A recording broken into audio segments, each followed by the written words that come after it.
Welcome to another exciting video of Paul Morphy.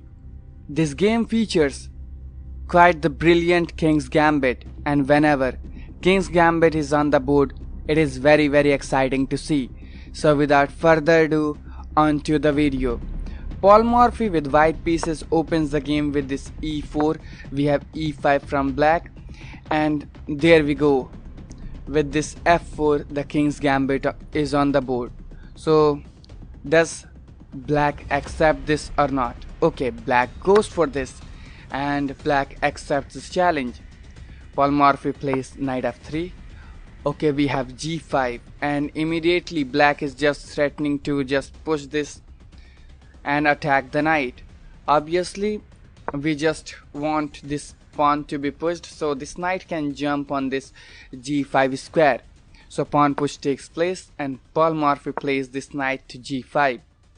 Okay, the pawn push, and black is slightly better here in this position. Okay, this knight isn't doing all that much. This knight is trapped. Obviously we cannot come back anywhere, and now we have to spot this knight to f7. Obviously this is the standard sacrifice in the King's Gambit. Accepted. So we have to accept the challenge. Black accepts this, and there are two ways. We can first develop this bishop and deliver so check, and after this pawn push we have to go for some complicated stuff. But Paul Morphy did not like this idea, and he plays this queen capture the pawn, and it is still a good move. But here black could find this knight stuff attacks the queen, and this would be quite winning. I would show you, okay, if we just develop the knight, attacks the queen. Okay, we just want to capture the free pawn. Bishop comes into the game, attacks the queen and take away some squares from it. So queen can move to this square or maybe this square. Anywhere queen goes, the knight is coming in the game. And when the knight comes, okay, we are threatening to play the knight in the center. So we have to play the pawn push, and once we play the pawn push, the knight is coming on e5, and in this fashion you would see black is gaining a lot of activity. This rook is coming to this open g file, and white has already sacrificed a piece, so this would be quite difficult for white to save the game. But if we play the queen to this e3 square, then there is a very wonderful line. We can just go with the knight capture the free pawn, because now the knight was not pinned in this line when the queen was on this f3, and obviously we cannot take this because we have the rook. Okay, we have the rook coming in the game, and white is just losing the queen, hence completely winning for black. But after this, if white tries to deliver a check, knight can just go back, and still in the next move, okay, we just want to push the pawn because bishop is not doing anything. Maybe bishop delivering a check would do something, but after this queen check, we play the king move, and now black offers the queen trade, and this would be a very easy win for black after we just trade the queens. But Paul Morphy is playing this, so obviously he can find some really brilliant moves in this position. So that was there in this position when we play the knight move, but black played the queen stuff, just prevented any capture with the queen capturing this free pawn. So okay, we now deliver the check with the bishop obviously, and after this, okay, the king is moving, and white could just go for this pawn push and offer this pawn for free because we have the bishop capture the knight. But this would be obviously, we don't need to take this pawn, and we can just play king d8, and we can save the king first, and then we can march with some pawn push. We can just play the knight move in the next move, and this would be there. But here white is now playing the knight move, and now we are threatening the knight jump to trap one of the piece. Okay, this would be the royal fork. So now the pawn push takes place, and now the surprising stuff with the pawn push attacks the queen. So okay, we just invite the black piece to just capture this pawn. So okay, this is the theory, and okay, after this black is completely doing fine. You would see why. Okay, once the king move, now we are threatening this rook move attacks the queen, and also the king would be hanging. So now the king is going inside the board. Obviously this is the best move recommended, and now this rook is still coming, getting hold of this e file.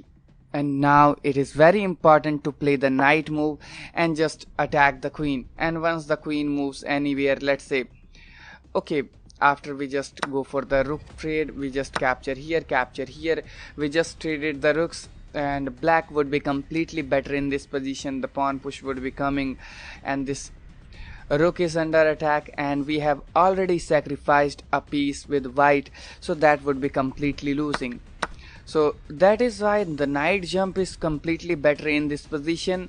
And once we try to avoid, because there is no good square for the queen to go, and once we go any of the square, we might just see some queens to any of the squares. Let's say we can even push d6, queen c5 is also good, and this will be good. We just go for this bishop also. Or if we don't play that, okay, if the queen comes here, we can just directly offer the queen trade, and that would be completely winning for black. So that is why after this rook move, it is really important to play the knight move, because this bishop is still attacking the knight.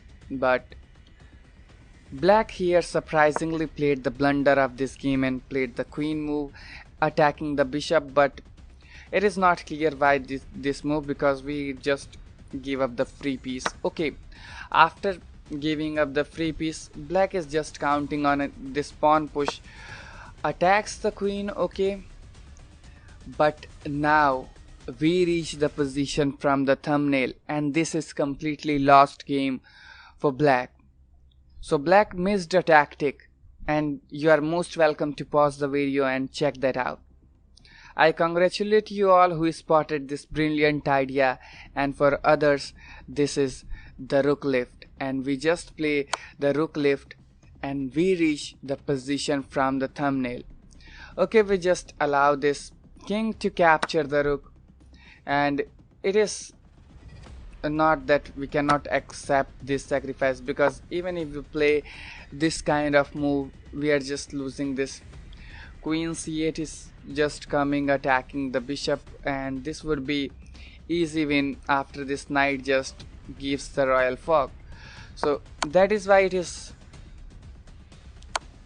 very necessary to just accept this. And after we just capture, we are going to capture the bishop, and knight capture the pawn is really surprising stuff, you would see.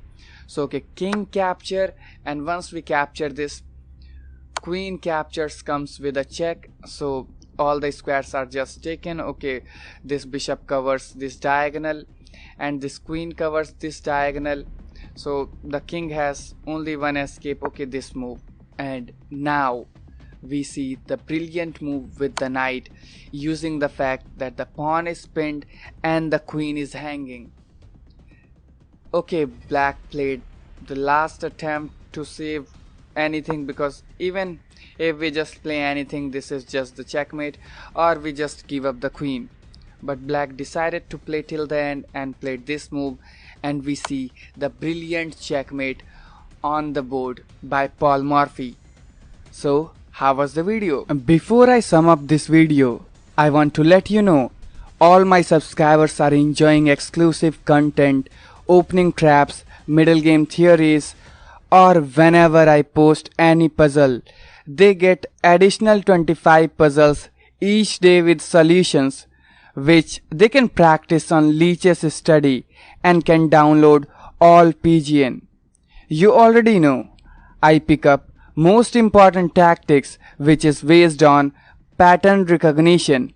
hence will improve your rating skill. Last but not the least, you will become the supporter of this page, which will help me create new and innovative content for you. So, have a great day and see you in my next video.